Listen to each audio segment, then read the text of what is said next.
Welcome back, everybody, to another episode of the Attract and Stand Out podcast. I am your host, Darlene Hawley, and I have with me today Lenore Kantor. She is a transformational coach and author who has a new book coming out. She's a mentor, a career advisor, an inspirational speaker, and she guides smart high achievers to greater personal growth, professional fulfillment, and higher income by overcoming their blocks to creating soul-aligned work. Welcome to the show, Lenore.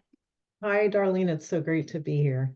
It's great to have you. I am excited to dive into the conversation today because I know there's so many pieces that we have in alignment in the works that we're doing. So I'm excited to see where the conversation goes. But before we dive too far in, tell us a little bit about you. Who are you? Where do you live? And what have you been up to lately? What kind of work do you do? Yeah, I'm a transformational coach. I live in Pennsylvania and I work with conscious leaders to create more fulfilling life and work that's aligned with their values. And similar to you, I was a former corporate executive. So I came out of that world before starting my business 11 years ago. And yeah, I just published a book called So What Do You Do? The Authentic Alchemy Path to Find Who You Are. And I'm really passionate about helping leaders and soulpreneurs to find that fulfillment that I know they can have from their work. Hmm. So good. What like how did this become part of like your passion and the work that you wanted to do in the world? What was it about? Was there any like moments you can remember back to in like your prior careers or Well, it's so funny. What a wonderful question, because one of the things I believe is that we know what we want, but somehow we often get sidelined, right? So right out of college, my first job was being a career advisor to inner city kids. I worked in a nonprofit. I had studied psychology undergrad. And then went to business school. I worked in a nonprofit, and that redirected me completely into the corporate world. I went into financial services. I started in product management, and then I went into marketing and communications. And after I'd been doing that for a good 15 years, I got trained as a coach as sort of a passion project, and it became a side hustle. And then after having been in I did some mergers and acquisitions. I had helped take a company public, and I walked out of a meeting one day and had an emotional breakdown and was like, I can't do this anymore. And that's when I knew I needed to have my own business. And that's when I came back full circle to my interest and passion for helping people and doing the coaching work. Hmm. It's such a common story. Like it's one of those themes that pops up constantly when I'm working with clients or talking with prospects or hosting podcast interviews. Like there's always that piece of like burnout and exhaustion and like I just can't do this anymore. What do you think was like for you, like how did you navigate through that part? Because I think a lot of people struggle with like navigating through that hard transition period. What do you Yeah, think is, like the big yeah. for you? Well, it's interesting. I when I think it was a theme for me that I had wanted to have my own business for a long time. Members of my family were all had their own business. I was the only one who went the corporate route. So I had been seeing a coach. I ended up taking at that point, career coaching, they would make you go through like an inventory of tests to like figure out who you were. And I was like, well, can I be an entrepreneur? Because I was so used to the structure, right? Like I wasn't really sure if I was cut out for it. And I took all these tests, and the woman was like, yeah, you could be an entrepreneur. And somehow I needed that validation, which is so funny, right? Because now I don't look at it that way. But Yeah. yeah, that was part of it. And then because I had been at my company for a while and I had an excellent relationship with the CEO, I was able to navigate a very smooth transition. So I helped to hire my replacement and really ensured that I made a very smooth handoff. And I also made a very intentional choice that I wanted to do my own thing. And then I gave myself a fallback, which was if I hate it, I can go back. Right. So I really felt like, what's the worst thing that's going to happen? It's not like I'm leaping off a cliff and there's no net. Like, if I really don't like it, I can always go back to what I was doing. Because I see a lot of people, they default into, doing consulting, which was primarily what I was doing at that time, without really having a plan and without really knowing what's involved. And I see a lot of them struggle. So I think really the more time you can spend figuring out what's going to be the best fit for you, even if you can't know, because you really can't know what it's going to be like until you get into it. At least that way you're preparing yourself, and then giving yourself like a lead time and an on ramp that is gradual, I think is realistic, because I do think many people underestimate how long it can take to get yourself set up. And I mean, I'll even share, I had like 5 clients out of the gate immediately. I got very fortunate, but then things fell off a cliff shortly after that, and I had some challenging experiences with some of my initial clients, and that set me back. And you can't predict those things, right?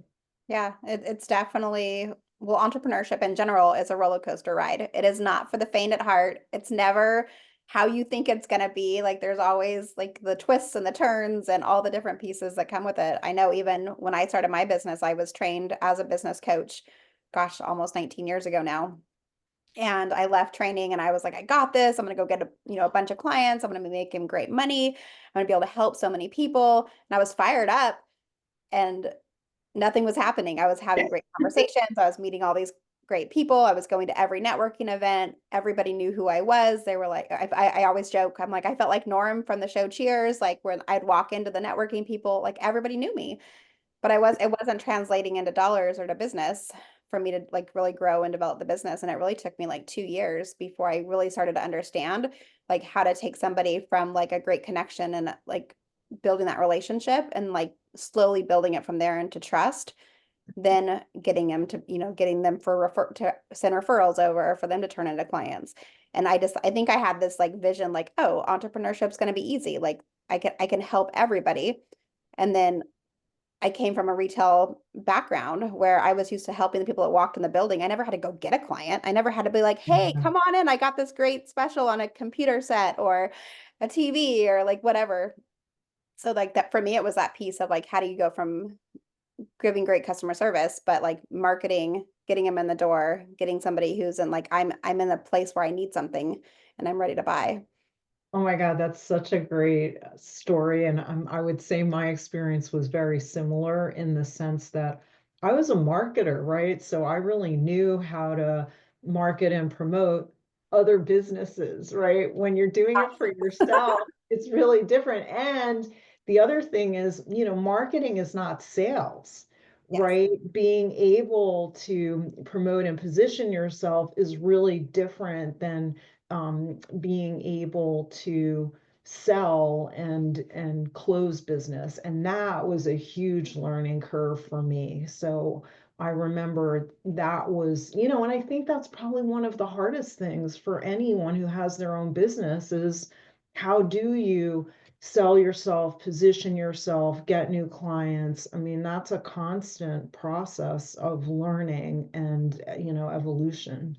Yeah, and it evolves constantly. Like when we look at our just how our world works today, like what used to work 10 years ago, it's changed so much. Shoot, even some of the things that we were doing last year, like they're TikTok may or may not be here next week. We're recording this beginning of middle of January.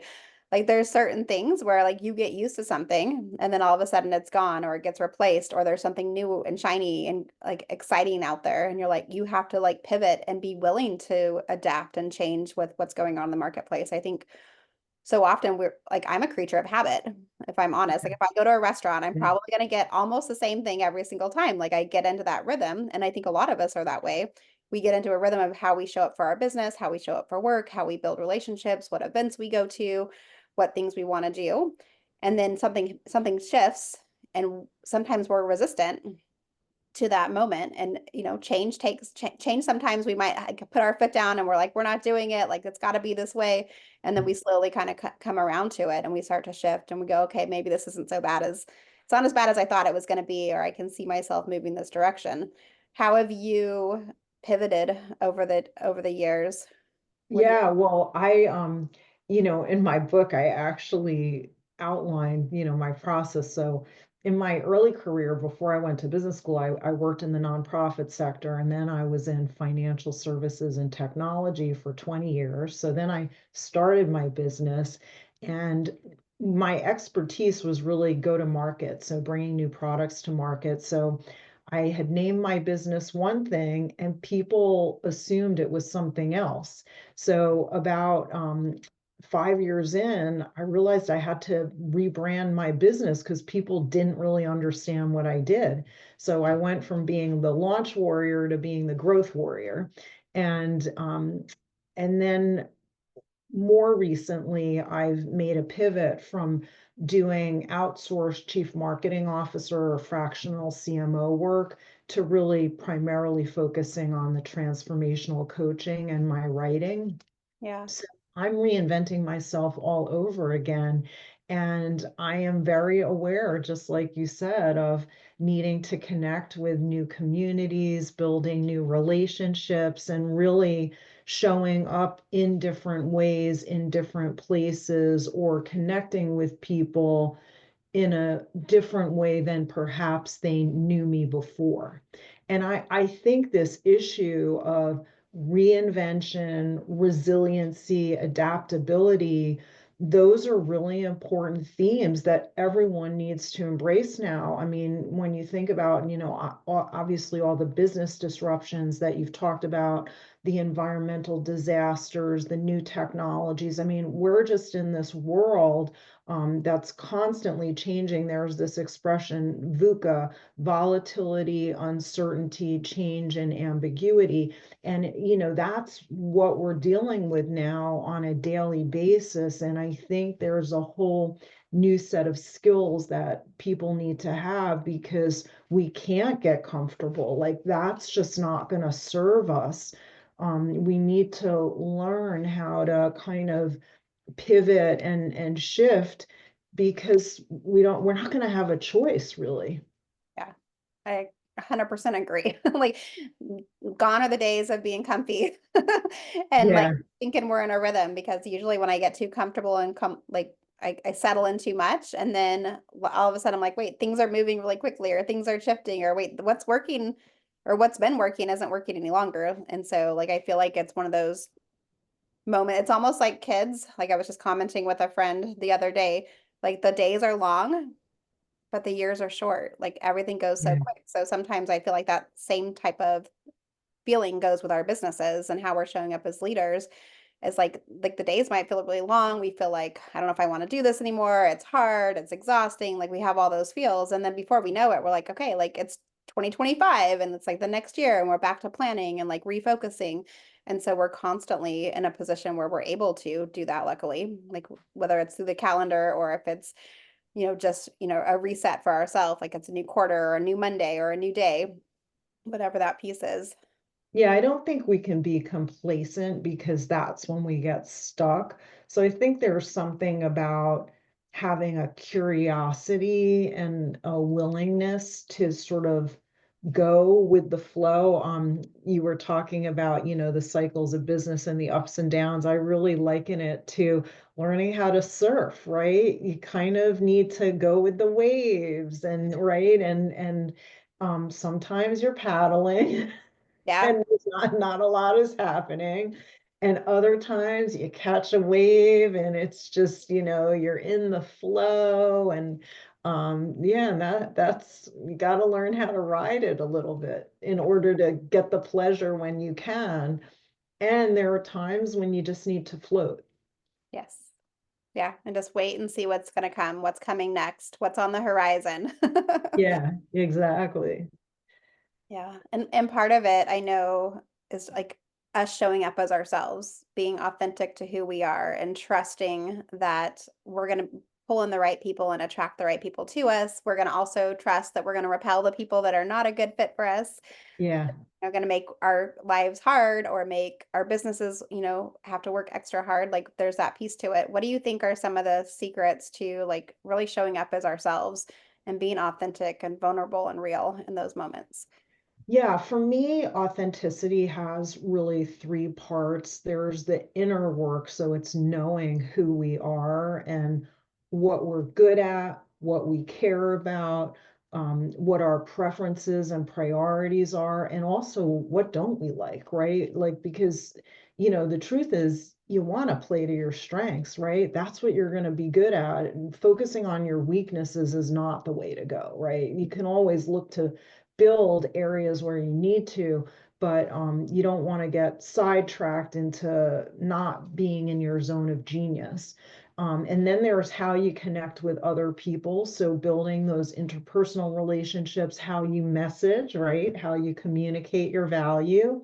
And then there's the outer work, which is how do you show up? To me, that's almost the embodiment element. So in my mind, the authenticity comes from the alignment of our words, our thoughts, our actions.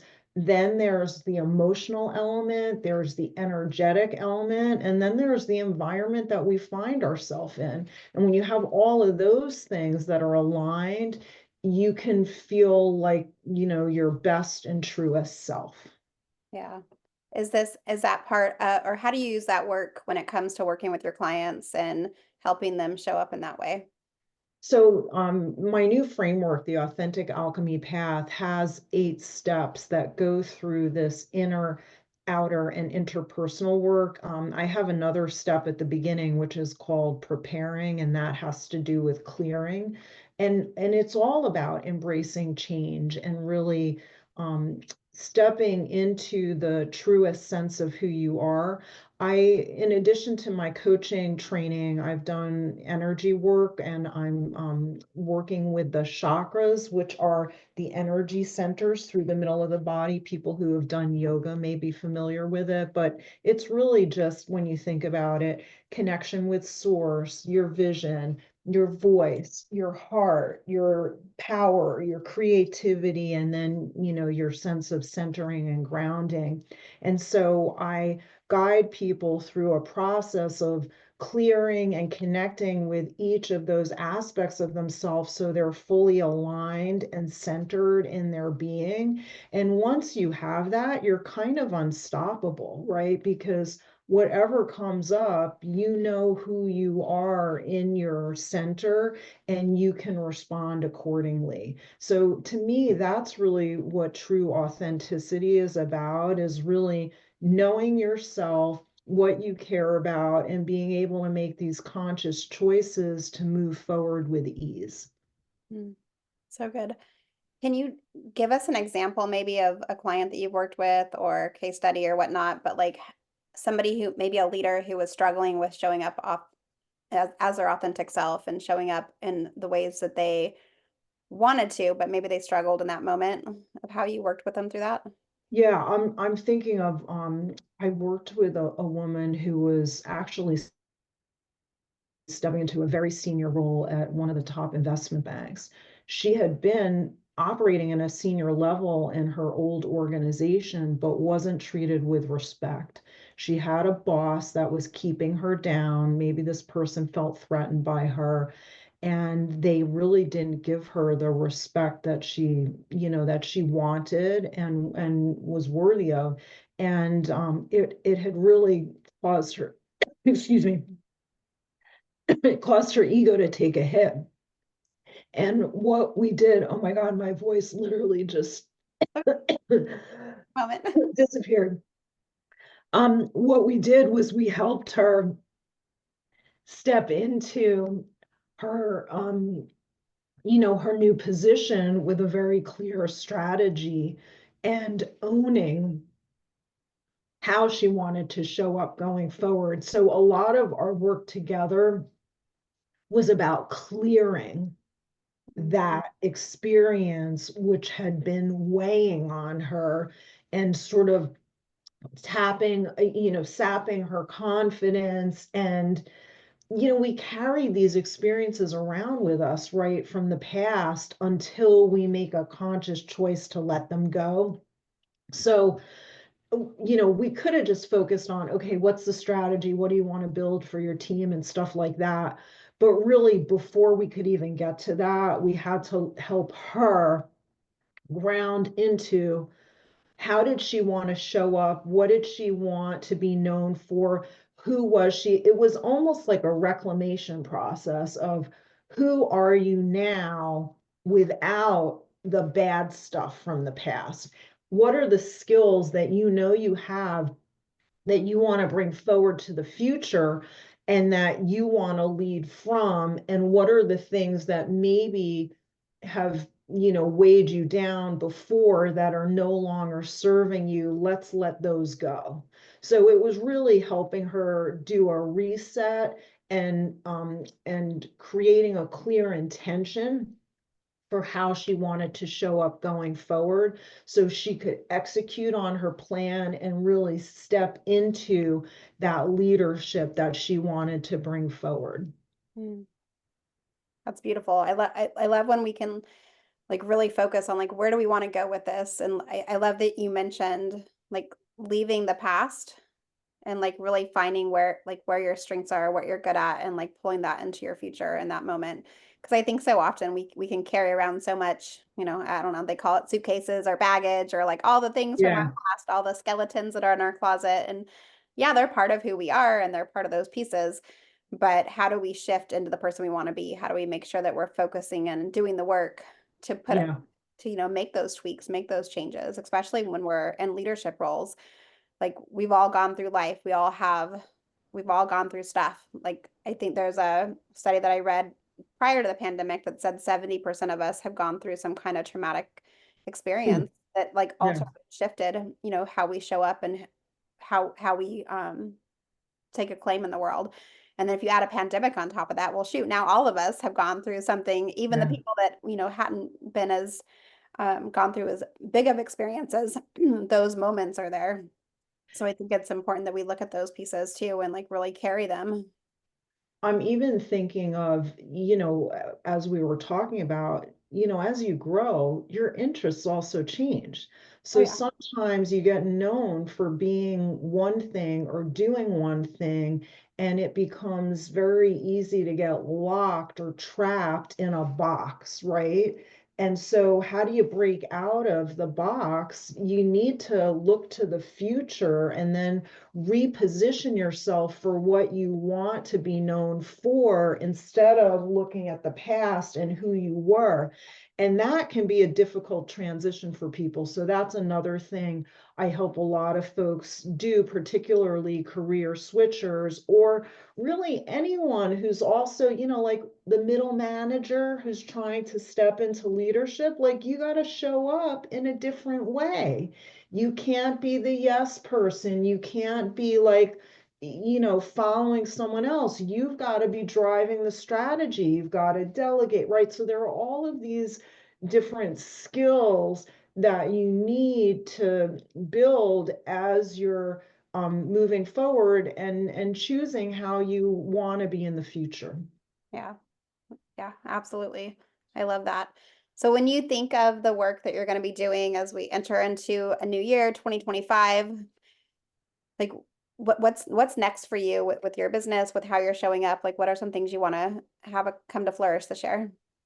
So, so I have my book has come out and it's going to be launching March 1st in print form. It's already available on Amazon in digital form. And I really want to share the message. So even though I've spoken before, actually, post COVID, I sort of embraced my inner introvert, right? So I started doing most of my work virtually, but I kind of miss being in connection with people in more group settings that are live. So that's one of my desires, is to show up and speak more in groups. I'm going to be embracing social media more. There are certain ways that I've showed up before, but I'm going to be experimenting with new forms like video. So this is a wonderful opportunity for us to connect. And yeah, I love the writing too. So that's going to be a passion going forward. Like maybe there's another book in you. Actually, I have four more You have four more already lined outlined. up. That's amazing. I love it. Yeah, so I have a trilogy that's going to be fiction and another fun nonfiction book. Okay. I love it. I love to write. I write a lot of like newsletter blogs and content that in that way because that's one of the ways that I loved to get my ideas out on paper or Yeah, on yeah, the digital paper, I guess most likely like it's more web-based, but there's a book in me as well, and I started it last year at the beginning of 2024, and it took a side seat, and I'm like playing with like how do I bring this back in because I know that there's just so many ways that we can help support other people, and if we can get the ideas just out of our head and into more people's hands, like the transformation that can happen, the shifts that will happen, the people that'll be able to really step into their leadership and step into their businesses or within the organizations they're working for, like so much yeah. shift. And I want big things for lots of people. Yeah, well, we can talk about that. Let me just tell you, writing a book is a passion project. It's been over a year of like committed, dedicated focus, but well worth it. It was like birthing a child. I mean, not having done that myself, but that's what I imagine it's akin to, because it's really like a creative process and you go into it and it can take you in a direction you really don't anticipate, but it's such a beautiful creative journey. I just loved it. No, I can see how beautiful it will be when I do it. As soon as I Absolutely. sit my butt down. Lenore, this has been so fun. I'd love before we wrap up, I want to do a couple rapid fire fun questions just so the audience can get a chance to know you a little bit better. If I was to give you a plane ticket to anywhere in the world today, where would you go and why? Oh, this is a very hard question. I've always wanted to go to Bali and I've wanted to go to Greece, but I have to say, right now, Japan is one of the top destinations for me. I missed an opportunity to go when I was in business school, which I've always regretted. And I really love so many aspects of Japanese culture. So, my partner and I are planning a big trip there. We can't wait. He's been there several times before. So that's a place that I just really want to be able to like immerse myself in the culture and learn more about it. I love it. Yeah, that's definitely one of the places on my bucket list as well. And when you need to reset, reflect, recharge, what do you like to do? Where do you like to go? What does that look like?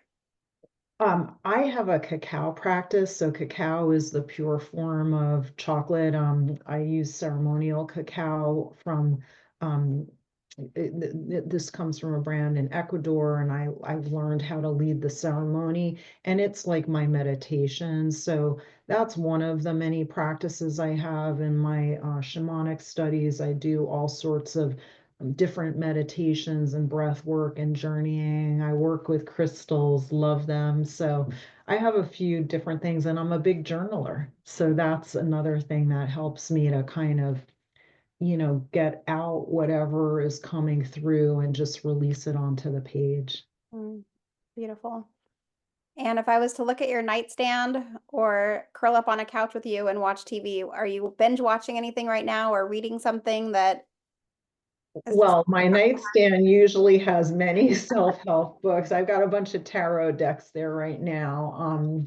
What else am I reading? And I am Emily in Paris is one of my, my passions lately, but I'm looking for a new one because I'm at the end of that series, and I purchased a Netflix to be able to watch it. So if you have any suggestions, I'm actually looking for a new a new series to get on board with. So I will have to look at my Netflix and see what I've been watching.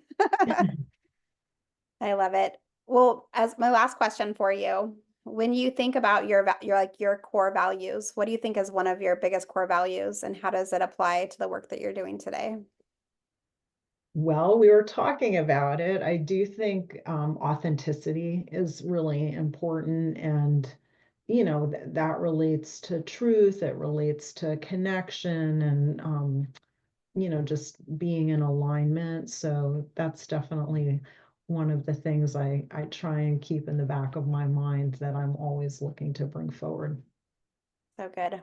Lenore, thank you so much for coming on the podcast. I know people are going to want to connect with you and hang out. Where should we send them? Where should they go? Sure. So my website is growthwarrior.co, not .com. And I have all sorts of free resources there for my new book that people might find interesting, particularly folks who are looking for more fulfilling career. I have a visualization that you can download for free. I have things to think about if you're changing careers. I have a resource on professional branding. So a lot of things there. And you can follow me on Instagram at Lenore Kantor. It's LenoreKantor. And yeah, look out for my book. And I'm sort of my hashtag is Authentic Alchemy Path. So yeah, I'll be bringing out more about that, and I'd love to connect. This was so much fun, Darlene. I really love your energy, and I'm so glad we had this opportunity to talk more. Yeah, me too. Thank you so much for coming on the show. I know I got a lot just from our conversation. It's always fun to see where the conversation goes. And I know that those that are listening are going to want to go soak up that authenticity piece, especially like in a world that's so busy and there's so many different things happening at all times. Like when we really like pull back the layers and realize that like just being ourselves is all we need to be. We don't need to be like anybody else. We don't have to do what other people are doing. We don't have to wear what they're wearing. We don't have to like do all the dances and the TikTok things and all the different pieces Yeah, that are happening out there. But if we can just be ourselves and just be real, like there's nothing more refreshing and beautiful than that. yeah, I agree with you 100%. Very well said. All right, everybody. Well, that is a wrap for another Attract and Send Out podcast. If you are new here, please hit subscribe. If you have just a couple of minutes, please leave a review. Your reviews help more people see these episodes and get our message out into the world. And as always, remember, I believe in you. You're allowed to stand out. You're allowed to shine. You're allowed to be you. We'll see you next time. Bye, everybody.